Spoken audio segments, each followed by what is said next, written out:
Hi, everyone, and welcome to Practice Growth HQ. Now, I know I say this every week, but this really is a topic we've never discussed before, nothing remotely like it. Question: have you ever thought about starting a second business, a side hustle to your main regular practice? Maybe there's a part of your skills and experience that you want to explore. My guest today has done just that. So, our guest today is Dr. Yohan Thomas. He is known as the prosthodontic mentor. So, he's a dentist who's then gone and got specialist qualifications as a prosthodontist, and he's developed a training and teaching business in addition to his regular practice. So he's got regular dental practices, he's got a regular specialist practice, but his side hustle, if you like, which is becoming bigger and bigger, is his educational institute, the Advanced Dentistry Institute, all the way from Adelaide in South Australia. Welcome, Yohan. Thanks, Angus, for having me on board. Great to chat with you. Absolutely. Now, Yohan, we like to start with the fast five Yeah. questions, quicker answers, so we can get to know you quickly. Question one: where did you grow up? I grew up in the jungles of India. Really? In the jungles of India. How about that? So now you're in downtown Adelaide. All right. Question two: favorite book besides your own? A book called The World's Greatest Salesman by O.G. Mandino.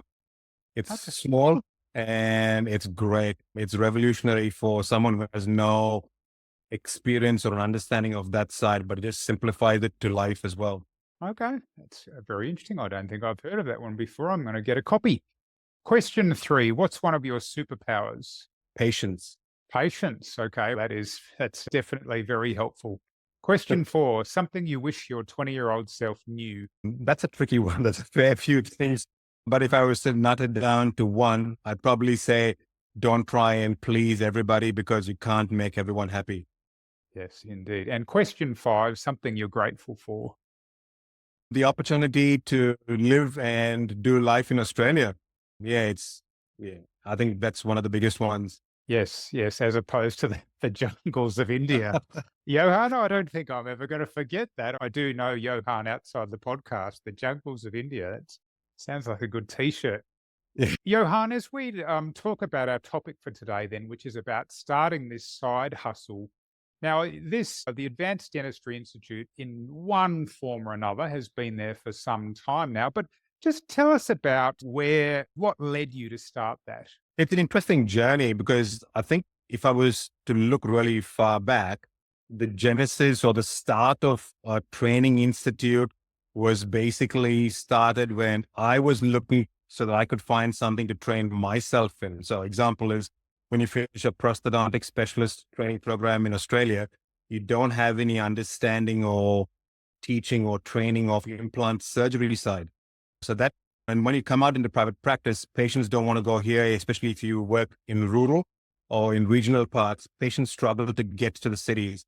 So trying to help patients and trying to help myself, help them, I guess it started off that as what can I do to train myself? And then there was nothing. And so then I set out on a journey to not to the jungles of India, but to India, Cambodia, Thailand, and also to some parts in the West as well, to see whether I could find something that I would be happy doing myself and that whether it would meet my and teach me. Couldn't find anything. And so that's when we started. It wasn't called Advanced Dentistry Institute then. It was just done for me to go and learn something. Interesting. Now, look, I realize I am making some assumptions there. Some of the listeners will not know what a prosthodontist is. What's a prosthodontist? So basically, he's a dental specialist. And so there are 7 different specialists in dentistry. In the smaller place, there's 7 different specialities. So a prosthodontist is someone, to break it down, is someone who's trained in restorative dentistry. So rebuilding smiles, trauma cases, rehabilitation, crowns, bridges, the cosmetic side of things. So we're trained as specialists and certified as specialists by the dental board.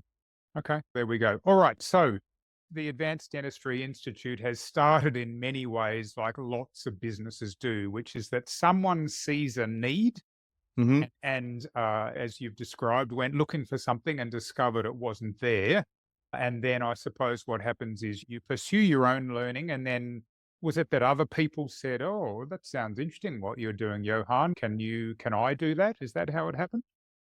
I think it evolved through word of mouth, if you can believe that. When we first started for the first 4 years, it was only word of mouth. The person who came with me as guinea pig, other than myself, a classmate of mine, Sam Jones, he's in Adelaide, he's a dentist here. I'm glad to say we're still friends after him coming with me to India. And he's alive. All right, he survived India. So then I think he spoke to his friends because they said, "You're going to India for a course, or you're going with Johan to do a course?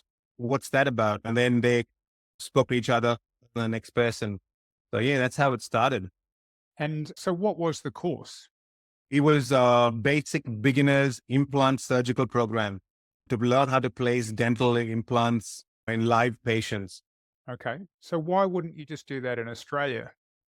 Unfortunately, in Australia, for dentists, there is no university-based program. All right. So in dental school in Australia, at this stage, no single dental school will teach you how to place a dental implant, let alone do implant surgery. They don't even teach you how to restore an implant. You learn how to do it on models, but you don't do it on live patients.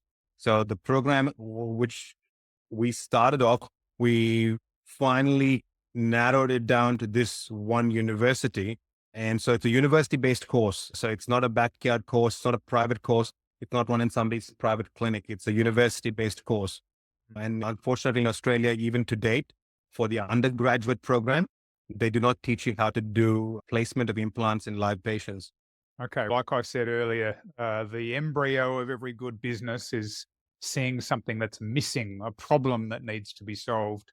Look, I've had a fair bit to do with the dental industry, and it's fair to say that anything to do with implants in 2024 is hot property.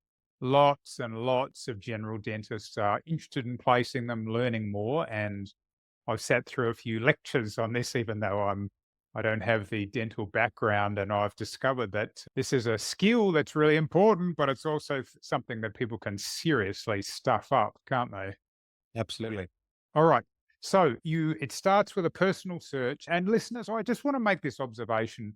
So Johan is a specialist, but in every single healthcare field, there are particular interest areas that you can pursue. Whatever it is, you can be a doctor who's got a particular interest in women's health or wrists, or it can be some narrow thing that you really focus on. And then, as Johan's done, turn it into some kind of training program. I've seen lots of people in lots of different spaces. They just had a particular interest in one thing and they become the guru in that area. Truth be told, my brother's, who's a vet, for whatever reason, he just took a particular interest in a particular type of bulldog, and people would come to him from miles around. He's still just a regular vet, but it just word got known that this guy was the bulldog vet. And in Johan's case, he's the specialist who takes Australian dentists to India to place implants on live patients.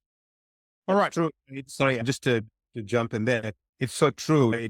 The program is not designed for specialists. It's actually designed for a general dentist. Truth be told, there are some general dentists in Australia who do better work than some specialists because they've pursued their passion and they want to do better and better. So yeah, that's how it started. It's not just for specialists. It's actually designed and trained primarily for general dentists, but specialists also do come for the program. Interesting. Yes, as I say, I have sat through, just out of sheer curiosity, a couple of presentations on implants, and one quite recently by one of the professors at Sydney Uni, and been horrified at some of the photos that they showed of how implants were being placed. On some of these, I was like, blind Freddy could tell that implant was not in the right spot. Let's talk more about the business side then, Johan, because I'm going to assume you're a pretty busy guy. You've got a number of practices under your ownership at the moment. And of course, you're a full-time practitioner yourself. How were you able to develop this side hustle?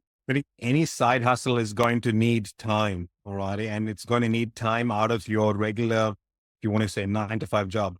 All right. So it just doesn't work that way because your 9 to 5 work is what gives you the freedom financially to be able to do a side hustle to start off with. And so I guess there was a lot of long hours, nighttime, but I guess in my case, there was a lot of travel to go and speak to people, to assess the situation, to check the university. So going out and seeing where the opportunity or the possibility was of being able to run it. Uh, I guess from my side, I always had a clear cut decision-making process. This is what I wanted. And if I had maybe 5 things on it or 4 things on it, if all 4 weren't ticked off, I said, thank you. It's been great to meet you. And I quietly and pleasantly walked away and never touched back base with them. So I guess time is one, dedication. You just gotta have the passion to say, all right, this is what I want to do. This is what I love. I guess that comes to, if you didn't have your 9 to 5 job, and if your side hustle didn't pay you as much as your 9 to 5 job, would you still do it? Right? And in my case, I love teaching. Right? I want to teach. Unfortunately, in Australia, teaching at a university doesn't pay as well as it does in other countries overseas in the Western world. But for me, I said, this is what I want to do. This is what I love. It's my happy place. So I guess that made the decision or pursuing it easier. And because look, a lot of healthcare professionals in Australia do have different ethnic backgrounds. Was India a logical choice for you because of your own background? I'm sure, I guess I ask this question always. The honest answer is India was my last point of stop. In desperation. Yeah, absolutely it was, because in Australia, everyone goes to Bali, goes to Indonesia, goes to Thailand, goes to Cambodia. Alrighty. India just seems to be a little bit off the radar as my finger goes off the screen. It was off that. And yeah, I guess my first choice. So the number of trips I've made to Cambodia to speak with the university there, tried to get in touch with people in Thailand. It's just regulation, all red tape, and just the risk factor was extremely high. Not just for me, but if anyone came, yeah, just the risk factor was really high. So yeah, India wasn't my first choice. It was, I think, my third choice. And you mentioned about, so you did lots of research, lots of travel to set this up. And I think it's fair to say for people considering a side hustle, um, that a certain level of tinkering is going to be required. The one thing that I would have to say is, in my experience, a little bit unusual about what Yohan said is that he had a very clear idea of what he wanted. And often these side hustles would be just a bit of a vague notion, and you've got to go and try a few things to narrow that down. Let me jump in there and let's just quickly. It's interesting. The way I worded it may not have come across right. I knew what I wanted to learn myself. I had a clear idea, Okay. but setting it up as a business, it didn't happen for 5 years, or I didn't even think about it. I said, oh, maybe, yeah, let's take a few friends across, like a few people across. It wasn't even an idea on the radar. So in terms of a business thing, I had nothing. I never had 4 and I had even 2. All righty. But what I wanted to learn, I knew what would help me. Yeah. And that was where it started. Yeah. Okay, that's interesting. In marketing terms, you were your own avatar. Avatar is the ideal client for that business. And if you are your own avatar, that certainly helps a lot. I know you mentioned 4 or 5 criteria. I just think this could be instructive for the listeners, whether they want to start an education side hustle or something else. What were your criteria to determine whether you were going to work with someone else? So I guess the main one was I needed live patients. All Okay. right. 2 was I didn't want patients to be treated as guinea pigs. Yeah. One, because I did a lot of comparison with other courses running in South America and other parts of the world. And the ethics side of it was really wanting. So I wanted to stay away from that. 2 is I wanted to be a university based program or a dental school based program. All right. And I wanted to, and last but not the least, I needed someone to hold my hand because that's how I learn. Right. I need someone to show me. But when I'm learning, I'm nervous about, oh, am I going to make a mistake? And if I make a mistake in a foreign land, am I going to get locked up? Not exactly. So Yeah, no, I just needed that safety net. Right. Yeah. So those were the main 4 1. It had to be on a live patient. It had to be in a safe environment. I needed someone to hold my hand because that's how I learn best, is when I don't learn well in a classroom or in a group setting. I learn best when it's one-on-one. And so, yeah, that's what I wanted. Yeah, it's funny you say that. I've been in business this time for about 10 years now, and I have worked with lots and lots of coaches, and I'm of all different types. In fact, I've had a bunch of coaches in my personal life as well. For example, I'm a pretty keen runner. I've worked with a running coach. And I must admit, I'm 55. At this point in my life, I'm not really interested in getting some kind of self-paced, watch a bunch of videos online. I'm like, no, you work with me. Don't give me a program. I want feedback for my specific personal circumstances so I know the next best step for me to take rather than a kind of a generalized thing. So I can see the way you describe as a student of whatever it is, I feel exactly the same way. What's been the hardest part of what are some of the traps in setting up this side hustle? One is overcommitment, alrighty, but also in my business, the challenge is it's in a different country. Travel away from family, travel away from work. So when I travel, my practice has to shut down because I'm a solo practitioner as a specialist. I work with a couple of general practices, but that keeps running. But when I'm not there, my work doesn't get done. It builds up. So I guess the challenge is, again, comes down to traps is time, but also financially of how you stretch yourself. And I guess it's when passion and enthusiasm get in, money doesn't be the first thing you think about. Yeah. But we know that when you're setting up a new business, you've got to set up a plan. And I may be the odd, strange one out where I jumped first and then I said, let's see how we can swim out. Alrighty. But I guess the challenge is if I had somebody to guide me through certain steps at the start, the learning journey of how quickly or how I can scale it up, if that's the right word, or how to grow, Mm. and also to remove me from being so heavily involved in it to free my time.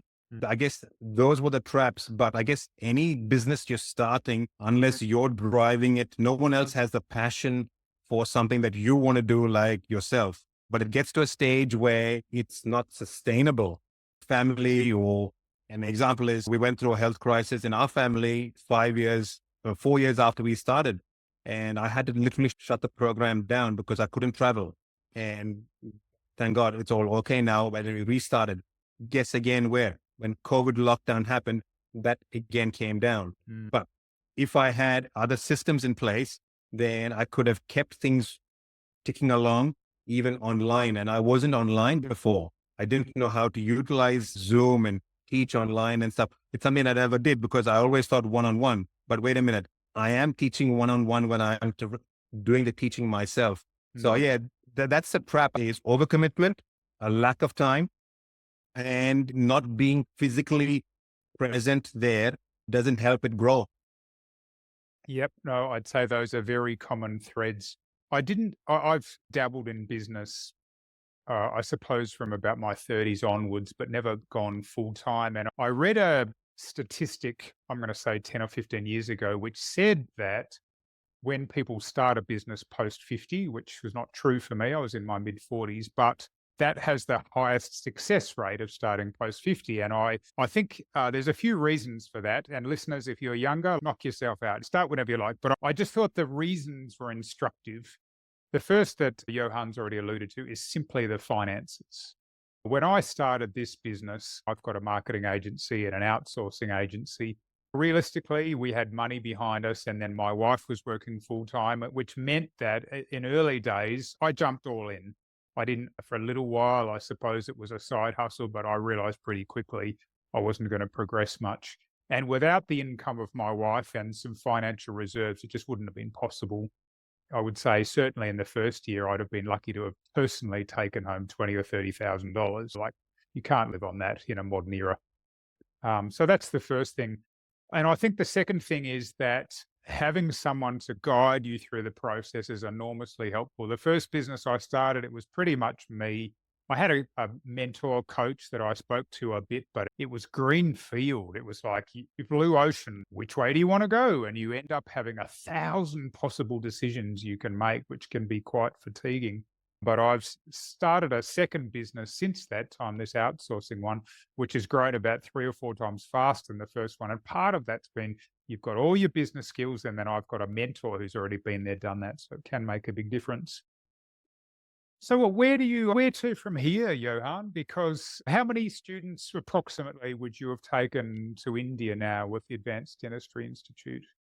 Over the so Advanced Dentistry Institute in various names and Yep. forms has been Yep. around for almost 11 years now.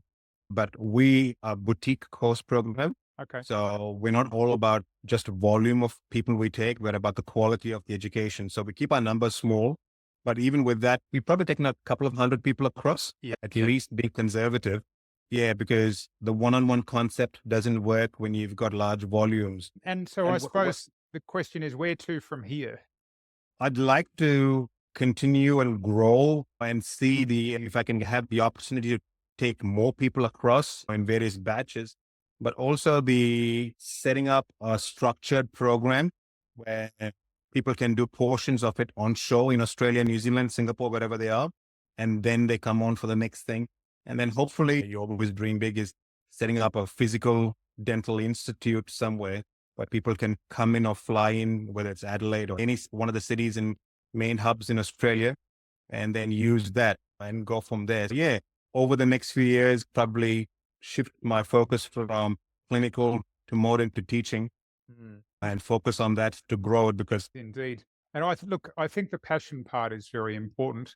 We've already alluded to this, but I think when I think about side hustles that I've seen healthcare professionals do, and I'll be interested in your 2 cents too, Johan.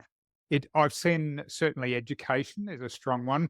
I would say some kind of device or equipment is another pretty common one where, if you ever watch Shark Tank or these kind of shows, it tends to be the plumber who's working in the industry all the time and he goes, "Hey, how come no one's ever invented this tool?" And I see similar things with healthcare professionals as well.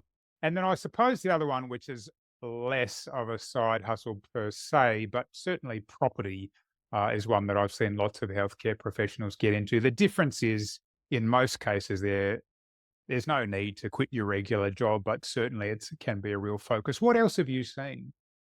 I think you've pretty much hit the nail on the head. These are the two main things when you're in the industry and when you see there's a gap somewhere, then if you start thinking about how can so basically as a prosthodontist, I'm solving problems.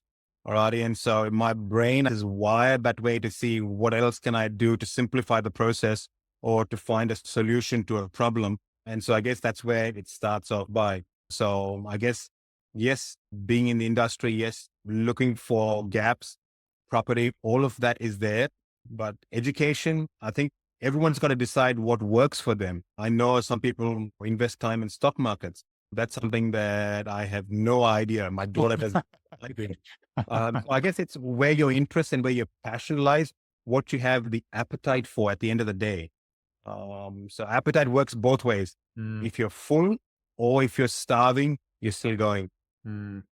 Interesting. Yes, I've got a friend who's a physio who are developing some of these exercise bands, just a bit different to the ones that seen many in physio.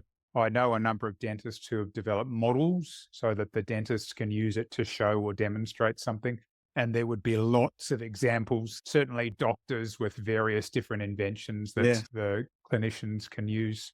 Because they're the best people because they see the gaps and they're trying to get it. It may not get anywhere, but it's like KFC. He started after failing so many times. It's like Yes. Abraham Lincoln. He tried to be the president for so many years. He got knocked back. I guess it again comes down to can you sleep knowing that this hasn't been accomplished?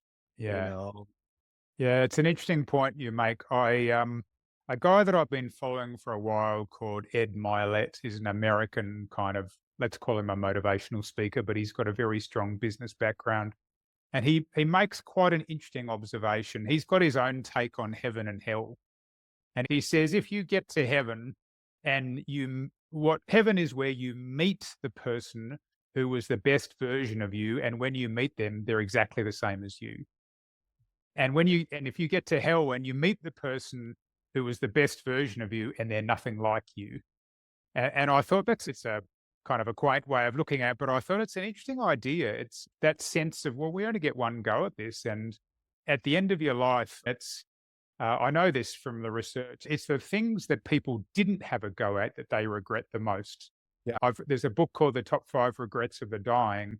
I, they never, ever talk about, I had a crack at this thing and it didn't work. I tried to set up this business. Okay, like you've had a go. The thing that people regret is I had this amazing idea that I've been talking about for years and I never did anything with it. Yep.